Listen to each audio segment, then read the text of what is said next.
na guys, ang ulam ng husband ko. Ayan. May tokwa, may potato. Ayan na guys. All-in-one na to guys, pati rice na niya yan. Hindi na siya magra-rice kasi yung gulay niya at potato at saka tokwa, yun ang pinaka-rice niya. So ayan guys, napakasimple lang ng pagkain ng husband ko.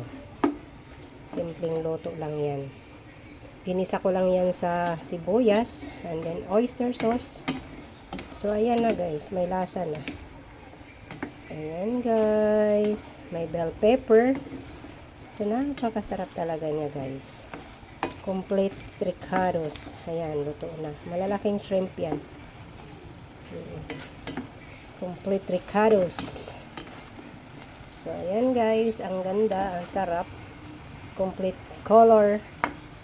Thanks for watching.